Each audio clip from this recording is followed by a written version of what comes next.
Hello everybody and welcome back. In the last few lessons, we learned how to apply migrations and create database tables from our models. But sometimes we make mistakes. Maybe we created the wrong field, wrong model, or we simply want to undo a change. So in this lesson, we will explore applying and rolling back migrations, a very important skill when working with real-world Django projects. We'll first understand what rolling back a migration means, why we need it, and the exact commands to safely revert your database structure. And then we will apply all of this in a worked out example where we create a simple blog post and then apply the migration in that model and then roll it back completely. So let's get started. In this lesson, we will understand not just how migrations are created and applied, but also how to undo them safely.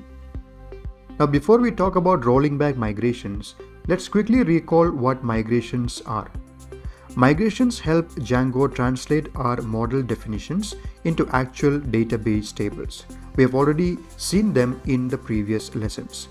We have been using two commands so far. One is make migrations to generate migration files and then migrate to apply those changes to the database. Now there may be many reasons to roll back migrations. Maybe you created a wrong field or maybe you want to undo an entire model. Django makes this possible. But remember, rolling back can delete tables or cause data loss as well. So be very careful, especially in production environments. Now Django allows us to migrate an app to any specific migration. If we use the keyword 0, then Django resets the app to the state before any migration was applied. This is extremely useful if you want to completely undo all changes made by a model. So to roll back everything, we can say 0 here, and to roll back to a specific migration, we can specify the migration's name over here. Now in the worked out example in this lesson, we will create a simple blog post model, apply its migrations and then roll it back to see everything in action. So let's head over to the CodeChef platform and see this in action. So here I am on the CodeChef platform and we have a project here which is called blog project and an app called blog, and we have the models.py file defined over here, which is the one you can see here on the editor. You can see that the blog post model has three fields: title, content and publication date. Title is a character field with max length 200 and content is a text field and publication date is a date time field. So this is the model that we have. Alright, so this is the model that we have. So let me apply the migrations for this model first so that this gets created in our database initially.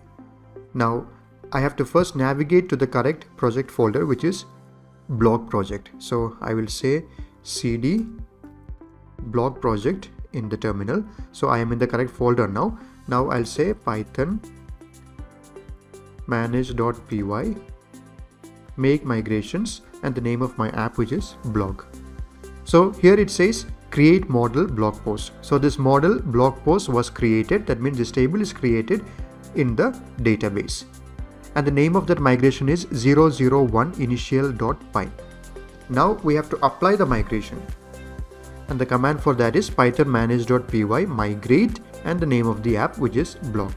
So all the migrations have been applied to this model. Okay, that means this model has been created in the database successfully. Now in this migrations folder which you have in your file explorer, if you just refresh this, you can see that 001 underscore initial.py is the initial migration that was created.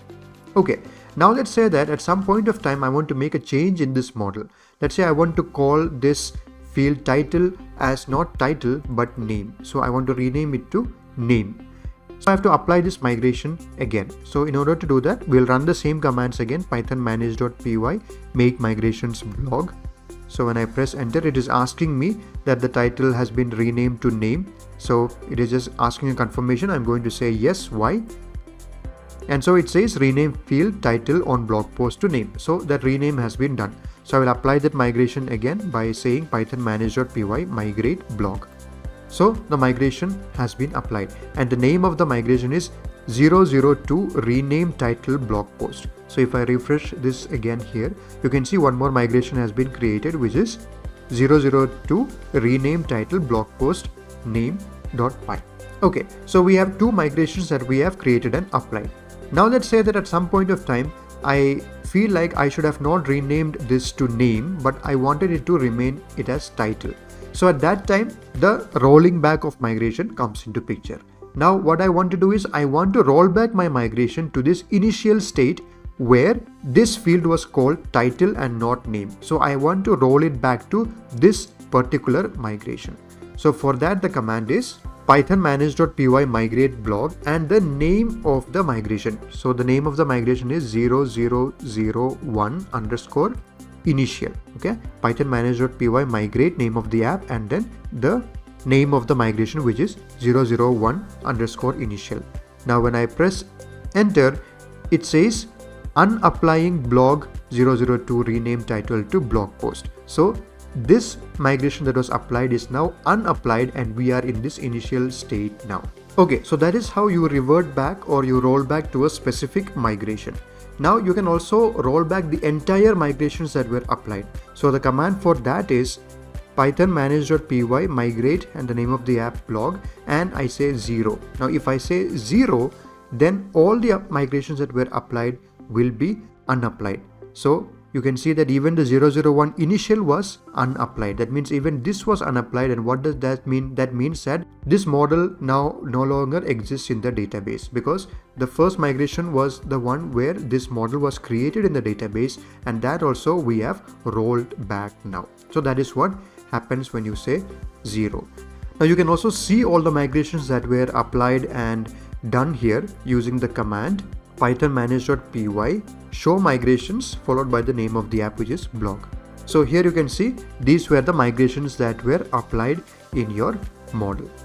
So that is how you can apply migrations and also roll back migrations to a specific migration and also roll back the entire migrations in your Django models. So here is a summary of all the commands that we have seen in the example today. For creating migrations, it is make migrations. To apply, it is migrate. And to roll back, you can say migrate. And 0 is for rolling back the entire migrations. And if you want to roll back to a specific migration, you can specify the name of the migration here. And to check the migration status, you can say show migrations. So these are the key commands that you will keep using whenever you are dealing with applying and rolling back migrations in Django. And that brings us to the end of this lesson on applying and rolling back migrations in Django models. You now know how to create migrations, apply them, and most importantly, roll them back safely. In real development, this skill saves a lot of trouble when you make mistakes or you need to redesign your model. Now don't forget to try the practice problem available on the CodeChef platform for this lesson to strengthen your understanding. I'll see you in the next lesson where we will continue building your Django expertise. Until then, keep learning and keep coding.